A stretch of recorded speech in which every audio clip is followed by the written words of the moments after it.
This is Chuck Johnson, and I'm here to show you.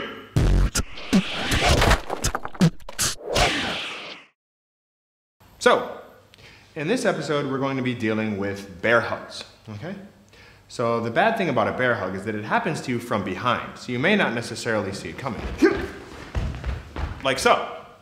However, the good thing about bear hugs is that if you'll notice, my breathing isn't restricted, he's not doing anything that's particularly painful, so I do have time. That is, unless he's got friends around that have beer bottles that are trying to break them over your head, or if he's holding you so someone else can hit you, in which case you don't have very much time.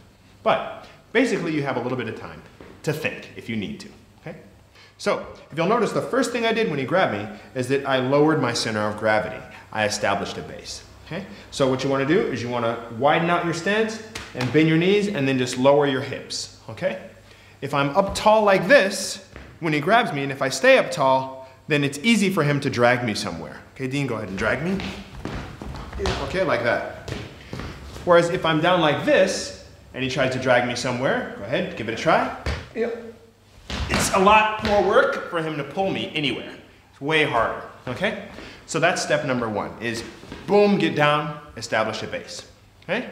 Step two, from here what I'm gonna do is I'm gonna take my finger, I'm gonna wedge in, and then get his pinky finger, okay? Again, every hold is like a chain, so you want to find the weak link in the chain. In this case, the weak link is his pinky finger. Any finger will work, but the pinky's the smallest one. It's right on the top, it's on the outside, it's the easiest to get to. So from there, you just wrap your whole hand around it, break the grip, I slide out to the side like this, then from there, I lift up, side kick to his knee, and then I can follow it up with a punch across his face, or I could box his ear this way, or if you want to get really nasty, if it's there, you can use a one knuckle strike to his temple this way, okay? You've actually got a few different options there. Okay, so now I'm gonna have Dean go ahead and give it a try so you guys can learn from watching him do it, okay? So I'm gonna grab him like this, got a nice tight grip, he's gonna get down low.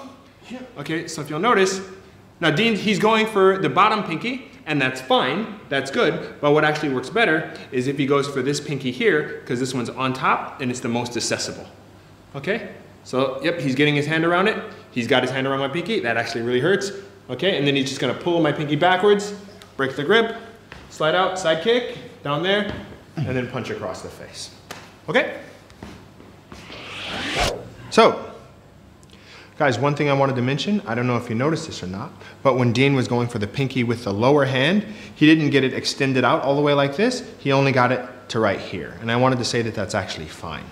One of the great things about working with fingers is that there's actually a lot of different ways to break them. You know, if you do get it straightened, you can go back like this, or you can go this way, and either way, as long as you take the joint past where it's supposed to go, it'll break. But in this case, he's got it like this, so what you could do is you just wrap around like this and you just crush it like a walnut. And that will work just as well, okay?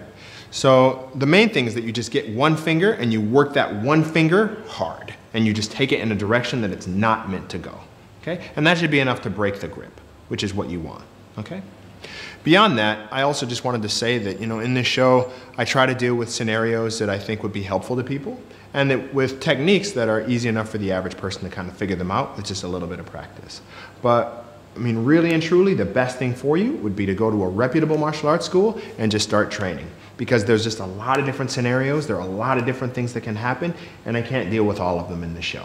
And some things just take more training to learn how to work around than others, okay? So, anyway, the best advice I can give you, if you can, find a reputable school in your area and train, okay? This is Chuck, good luck, see you next time. Yo.